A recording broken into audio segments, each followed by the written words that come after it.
Hey guys, what's up? This is Quardox. Thanks so much for tuning in to the next Survive the Nights video. I will just make a quick comment at the beginning here, and that is I will not be talking in a scripted manner in the future videos. I think it was nice that I've talked like this, but I also think it is more personal if I just talk normally from now on. I think my English is good enough and it will be more personal and you will get to know me much more than when I keep talking with a different voice with other gimmick. So I think I will make it more personal from now on and talk normally. And today I want to talk about early access, pre-alpha, and when Survive the Night hit Steam. And basically I have read an article that says a little bit about the positives and negatives about early access and Kickstarter and all that stuff. And I think I'm gonna read a little bit out of this article and give you some thoughts in between what I think about different things. So as we know, the popularity of Kickstarter has been going up over the last years, and with time more and more people started to crowdfunding, and it's a good way for indie developers to get their game out there. It's not easy sometimes for a team of two, if they don't have any money, to actually go to a big company and get funding for the game.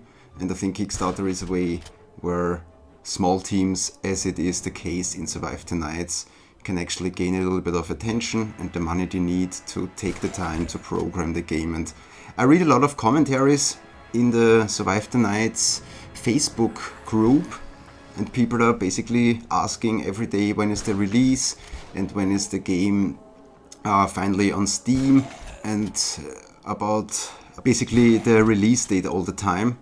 And I want to ask you, I mean, does it make any sense to release a build that hasn't any content in yet? Do you know what I mean? I mean, we have seen a lot of videos about 6 or 7 different gameplay videos from the old engine. And in these videos we see a lot of stuff that is actually possible. We see the zombie AI and the animal AI working. We have night and lightning works perfectly. And the thing is that they switched engine just 2 months ago. And we all expected by the time of February or of the end of February we would actually have a stress test ready.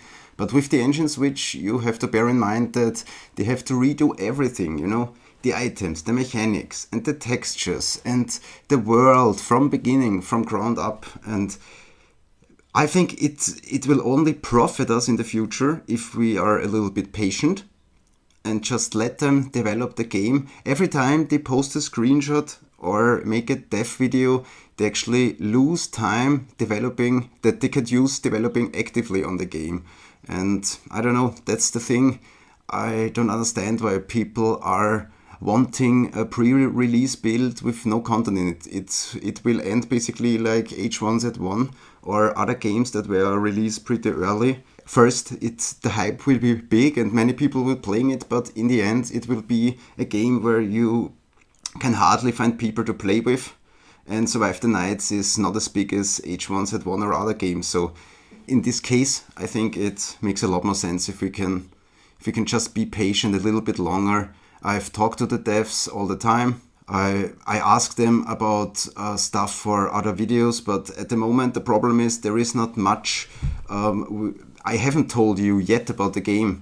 I've basically given you all the information there is as of now, and yeah, I can just wait myself until the stress test is and until we can actually have live gameplay that I can show you and maybe, I don't know, explain some stuff. But they already said that there will be no AI. So we have no animals. That excludes the hunting completely and the trapping for zombies and stuff like that. So what is there to do in the stress test? I mean, we will see the map and the houses and maybe find some loot and stuff and get a vehicle going and can drive around on the island, and that's where it basically ends. I don't expect any more from the stress test. We will just see how it works, how it runs, if the updating processes and stuff like that in the background are working.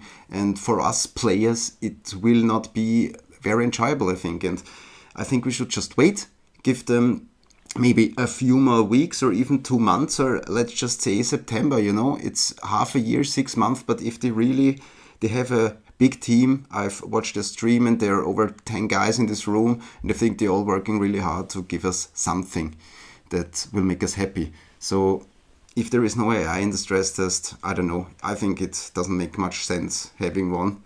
And I'm not really interested in running around in an empty world. I mean, that I had in DayZ the last year. I mean, DayZ is getting better now, but that's not the point of this video.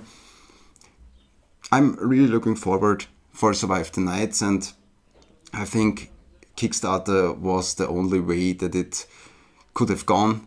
I think no big company would invest in yet another zombie survival game. And you know how sometimes it works, like with Battlefield Hardline. First, the idea of Battlefield Hardline was just a few developers basically trying to bring something new to the table, like a new CSGO style game in a modern setting, but then they throw the name Battlefield on it, and basically that restricted them to do even less in this, with this big corporation behind them that wants to hold all the strings and control everything. And you see how it turned out. Basically, we could have had a great robber and, I don't know, terrorist game, maybe set, I don't know, in a drug war somewhere in Africa or something. I don't know, I have so much ideas about a cool cops and robbers game, but you see how a big company can basically destroy a good idea a small team had. And I think if they would have just gone to Kickstarter as well and started to developing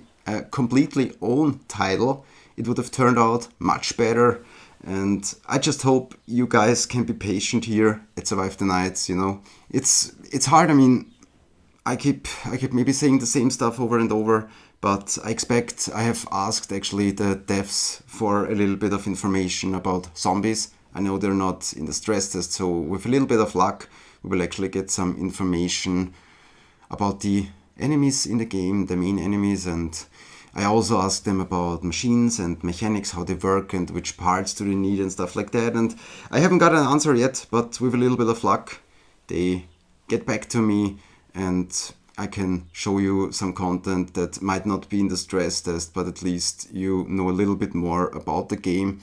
I really try to read everything there is about Survive the Nights, but at the moment there is not much. I mean, I could show you the same gameplay videos over and over and over, but I think we all have seen the 7 videos, I think, that are out there. And yeah, I think I'll bring this video to an end as well. I hope you enjoyed my real voice and not the voice I made in the other videos. Thank you very much for watching. No, not that voice. I will just talk normally, be more personal, and if you want to talk to me or something, you can leave a comment. You can also ask me for TeamSpeak IPs and stuff like that if you want to directly talk to me. If you have questions about Survive the Nights, hit me up on Twitter with the hashtag STNnews. And from there I will just wait until we have something new in the game. And also don't forget to comment, like, subscribe, and in the future we'll bring you a lot of more gameplay. Until next time, guys, thanks for tuning in here in the amazing gaming vault. I'm Quardox, HEB, out.